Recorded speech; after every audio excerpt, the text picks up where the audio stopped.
Hi Class C100. You can see I'm a Hot Mess Express, and I thought I would talk today about how much work it is to keep chickens and ducks.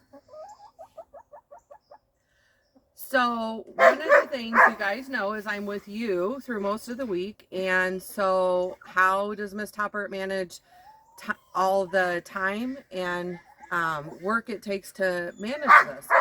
Well, on the weekends, it takes me a lot more time to take care of the birds. It takes me about 2 hours. And through the week, it's probably about 20 minutes a day. So you do the math. So we use gravity feeders to feed our birds. And that means on the weekends, I'm filling them up completely up so that they're ready to go through the week. And then we also have these free choice feeders that have grit in there and calcium, which our birds need to be healthy. On top of that, we have to give them something called diatomaceous earth, and that keeps them from getting worms. And then we also put that inside on the roost bars to keep them from getting bird lice. I know, gross, right? And then finally, we have some volcanic rock that helps with the smell. So one of the things to know about wintertime is we have all this bedding here, and we keep layering this in, and we won't clean it out until spring, because while this breaks down, it creates warmth. So some little microorganisms that we can't see will break it down. It'll create heat, and that will keep my girls warm.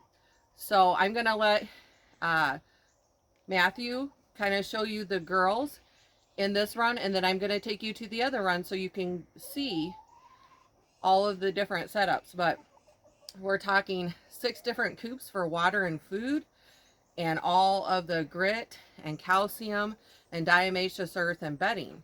So it is a lot of work, but we've got it down to just a few hours a week of care at this point, so that we can go ahead and work our job, but also enjoy the chickens, which you guys know I talk in the classroom that we got the chickens for the fertilizer. It's not really about the eggs for us. They help our plants grow really healthy.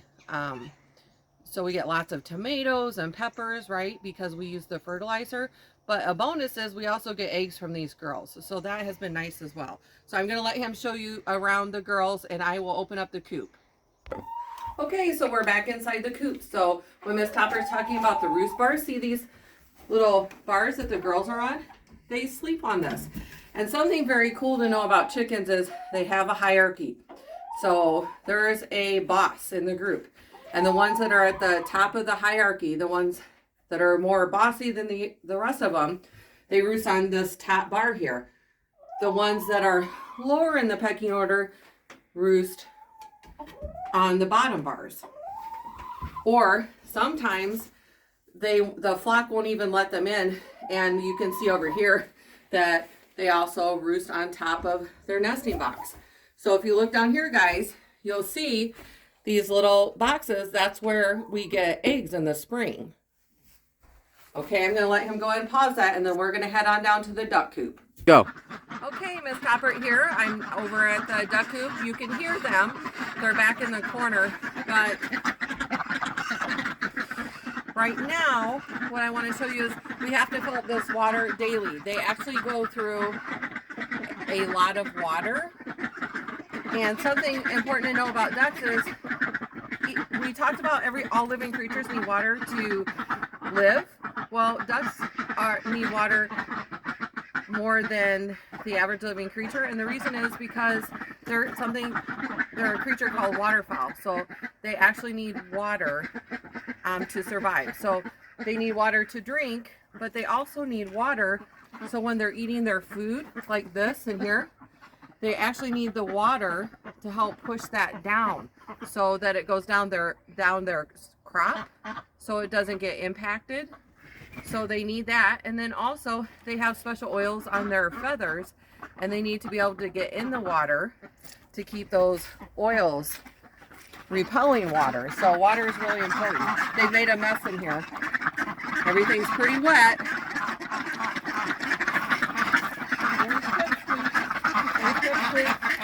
Hot wings. There's Mr. Toll's ducks right there. Right there.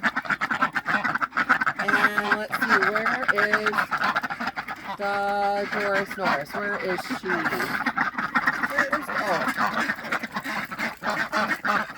Here she is. Look, there's Doris Norris eating feathers on the ground.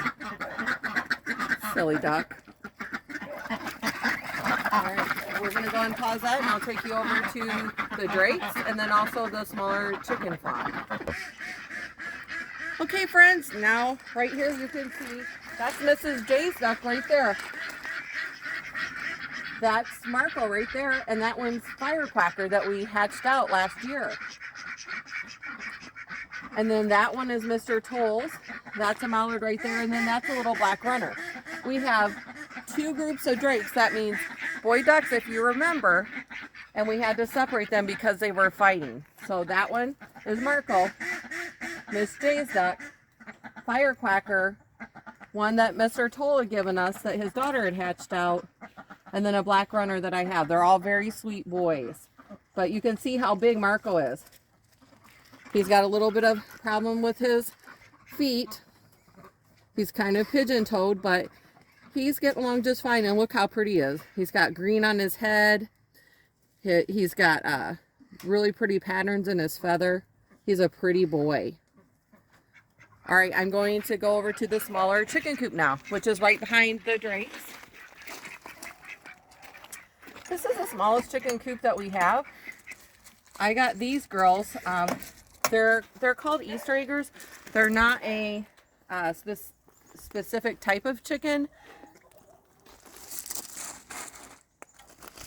They're mixed with different types of breeds to come up with an Easter layer, which is what they are, but their eggs are blue. So I got them because I thought it would be cool to have some blue eggs. But something cool to know about these girls is just that they're very sweet. Matthew, I don't know if you can show them. These girls are just super sweet girls.